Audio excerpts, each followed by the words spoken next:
Hi friends, இந்த வீடியோவில் நம்ம ஒரு பயனுள்ள தகவல் பற்றி தாங்க பார்க்க போகிறோம். அதாவது இப்போ நீங்கள் புதுசாக டிஎன்இபியில் இபி கனெக்ஷனுக்கு அப்ளை பண்ணுறீங்க அப்படின்னா அது எத்தனை நாட்களுக்குள்ளார அவங்க உங்களுக்கு கனெக்ஷன் கொடுக்கணும் அப்படிங்கிறதுக்கான ஒரு டைம் லைன் கால அவகாசம் வந்து நிர்ணயம் பண்ணி வச்சிருக்கிறாங்க. அதை பற்றின தகவல் தான் பார்க்க போகிறோம். இது என்னங்க சிம்பிள் தானே அப்படின்னு நீங்கள் நினைக்கலாம். அப்படி கிடையாது.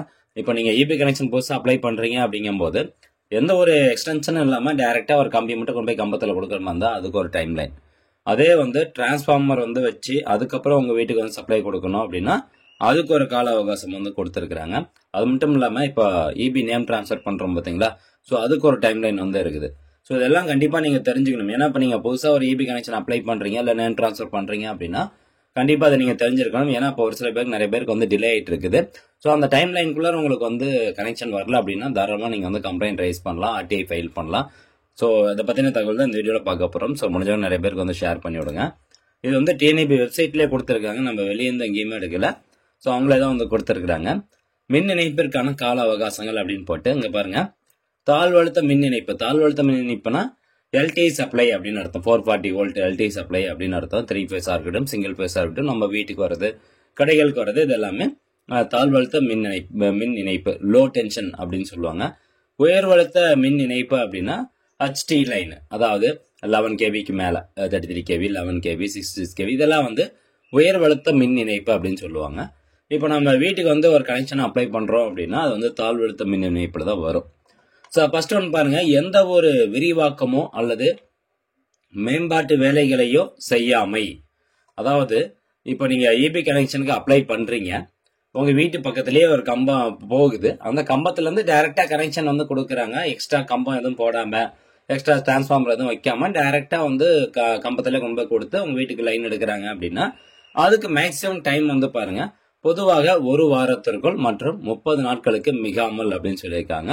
அதாவது ஒரு வாரத்தில் 7 நாட்கள் வந்து கொடுக்கணும், மினிமம் 7 நாள், மேக்ஸிமம் வந்து 30 நாள். அப்போ நம்ம மேக்ஸிமம் தான் கணக்கு எடுத்துக்கணும். 30 நாட்களுக்குள்ளார உங்கள் வீட்டுக்கு அவங்க இபி கனெக்ஷன் கொடுக்கணும் அப்படிங்கிறது தான் இதில் சொல்லப்பட்டிருக்குது. ரெண்டாவதா, எந்த ஒரு விரிவாக்கமும் மற்றும் மேம்பாட்டு சம்பந்தப்பட்ட வேலைகளையோ விநியோக மின்மாற்றி இல்லாமல் செய்தல். விநியோக மின்மாற்றி அப்படின்னா இந்த டிரான்ஸ்ஃபார்மர் வச்சு நம்ம பண்றோம் பார்த்தீங்களா, ஸோ அதான் வந்து விநியோக மின்மாற்றி அப்படின்னு சொல்லுவாங்க. அந்த இடத்துல கொடுத்துருக்காங்க பாரு, involving extension and improvement but without distribution transformer.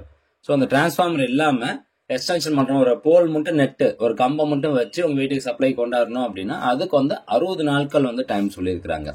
So maximum 60 நாட்களுக்குள்ளார அந்த மாதிரி கம்பம் போட்டு உங்களுக்கு லைன் கனெக்ஷன் கொடுத்துடணும். மூணாவதா, involving extension and improvement with distribution transformer. So உங்கள் வீடு வந்து ரொம்ப தூரமாக இருக்குது, அங்கே 1 கிலோமீட்டர் தள்ளி லைன் வந்து இருக்குது. ஸோ அங்கேருந்து உங்கள் வீட்டுக்கு லைன் கொண்டாடணும் அப்படின்னா ஒரு டிரான்ஸ்ஃபார்மர் வச்சு ஸ்டெப் அப் பண்ணி அதுக்கப்புறம் கொண்டாடுறோம் அப்படின்னு சொல்லுவாங்க ஒரு சில இடத்துல. இல்லைனா லோடு வந்து ஏற்கனவே இருக்கக்கூடிய டிரான்ஸ்ஃபார்மரில் லோடு அதிகமாக இருக்கும். ஸோ அதனால உங்கள் ஏரியாவுக்கு வரும்போது லோடு வந்து டிரான்ஸ்ஃபார்மர் வந்து தாங்காது, அதனால நாங்கள் புதுசாக ஒரு டிரான்ஸ்ஃபார்மர் வச்சு கொண்டாடுறோம் அப்படின்னு சொல்லுவாங்க. ஸோ அந்த மாதிரியான வேலைக்கு வந்து பார்த்தீங்கன்னா அதிகபட்சம் 90 நாட்களுக்குள்ளார உங்கள் வீட்டுக்கு லைன் கனெக்ஷன் கொடுக்கணும் அப்படிங்கிறது தான் இந்த கால அவகாசம் வந்து சொல்லுது. ஹச்டி சர்வீஸ் கனெக்ஷன் சைடில் வந்து கொடுத்துருக்காங்க, உங்களுக்கு தேவைப்பட்ட அந்த டீட்டெயில்ஸ் வந்து பார்த்துக்கோங்க. அது மட்டும் இல்லாமல் இப்போ அக்ரிகல்ச்சர் கனெக்ஷன்லாம் இருக்குது பார்த்தீங்களா, விவசாய மின் இணைப்பாக இருக்கட்டும், குடிசைக்கான மின் இணைப்பாக இருக்கட்டும், ஸோ இதுக்கு வந்து டைம் லைன் கிடையாது. ஸோ அதுக்கு வந்து என்ன சொல்லியிருக்காங்கன்னா, தமிழ்நாடு எலக்ட்ரிசிட்டி ரெகுலேட்டரி கமிஷன் வந்து என்ன பேஸ், அதாவது டைம் டு டைம் ஒவ்வொரு வருஷம் வந்து அவங்க கைடன்ஸ் வந்து மாற்றிக்கிட்டே இருப்பாங்க. Based on national electricity policy பொறுத்து அவங்களுக்கான அந்த டைம் லைன் வந்து மாற்றிக்கிட்டே இருப்பாங்க. ஸோ அதனால இந்த டிஎன்இஆர்சி அப்படிங்கிற இந்த ரெகுலேட்டரி கமிஷன் வந்து என்ன டைம் லைன் சொல்லுதோ, ஸோ அந்த பாலிசி என்ன இருக்கோ அதை பொறுத்து தான் நாங்கள் வந்து கொடுப்போம் அப்படின்னு சொல்லுவாங்க. ஏன்னா விவசாய மின் இணைப்பை பொறுத்த வரைக்கும் பர்டிகுலராக இத்தனை நாட்கள், அது வந்து தற்கால் முறை முதல்ல இருந்தது, பட் இப்போ இருக்கல அப்படிங்கிறது கன்ஃபார்ம் பண்ணலாம். ஸோ அந்த தற்கால் முறை இருந்தப்போ இத்தனை நாட்கள் வந்து கொடுக்கணும் அப்படின்னு இருந்தது. பட் அப்பயும் பார்த்தீங்கன்னா அவங்களால அது கொடுக்க முடியல, மீட்டர்கள் இல்லை, கம்பம் இல்லை, இன்சுலேட்டர் இல்லை அப்படிங்கிற பல காரணங்கள் சொல்லிட்டு இருந்தாங்க. அதனால வந்து பார்த்தீங்கன்னா இது பாலிசி பொறுத்து உங்களுக்கு மாறுபடும். விவசாய மின் இணைப்பாக இருக்கட்டும், குடிசை மின் இணைப்புக்காக இருக்கட்டும். டெம்பரரி சப்ளைக்கு வந்து பாருங்க, consumers may require temporary services for construction of residential houses. இப்போ நீங்கள் ஒரு வீடு கட்டுறீங்க, இல்லை சின்னதாக ஒரு கடை கட்டுறீங்க, ஒரு கமர்ஷியல் பில்டிங் கட்டுறீங்க, ஒரு இண்டஸ்ட்ரியல் ப்ரிமிசைஸ் கட்டுறீங்க அப்படின்னா அதுக்கு வந்து டெம்பரரி சர்வீசஸ் வேணும் இல்லையா. ஸோ அந்த டெம்பரரி சர்வீசஸ்க்கு வந்து பார்த்தீங்கன்னா டைம் ஷெட்யூல் வந்து கொடுத்துருக்காங்க. நியூ வந்து அடிஷனல் லோட்ஸ்க்கு டைம் ஷெட்யூல் வந்து கொடுத்துருக்காங்க. Transfer of service connection. So உங்கள் ஒரு சர்வீஸ் கனெக்ஷன் வந்து ஒருத்தர் பேர்லேருந்து இன்னொருத்தர் பேருக்கு மாற்றணும் அப்படின்னா அதுக்கு வந்து 7 நாட்களுக்குள்ளார மாற்றி கொடுத்துருவோம், அந்த அப்ளிகேஷன் வந்து ப்ராசஸ் பண்ணி கொடுத்துருவோம் அப்படின்னு சொல்லியிருக்காங்க. இப்போ அதாவது மீட்ரு பழுந்தடைஞ்சிருச்சு அப்படின்னா மீட்ரு மாற்றுறதுக்கான டைம் லைன் வந்து பாருங்கள் 30 நாட்களுக்குள்ளார அவங்க மீட்ரு வந்து மாற்றி கொடுத்துடணும்.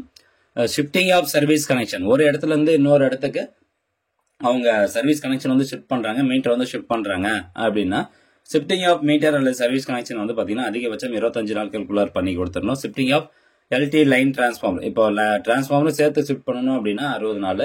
ஷிஃப்டிங் ஆஃப் டிரான்ஸ்ஃபார்மர் ஸ்ட்ரக்சர், இப்போ டிபி ஸ்ட்ரக்சர் அந்த மாதிரி இருக்கும், டபுள் போல் ஸ்ட்ரக்சர்லாம் இருக்கும். ஸோ அதெல்லாம் ஷிஃப்ட் பண்ணணும் அப்படின்னா 90 நாட்கள் வந்து சொல்லியிருக்காங்க.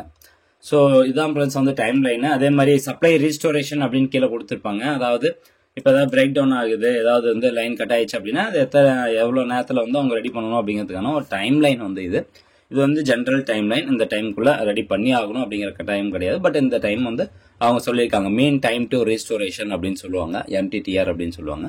ஸோ அதுக்கான ஒரு டைம் லைன் தான் அதில் வந்து கொடுத்துருக்குறாங்க.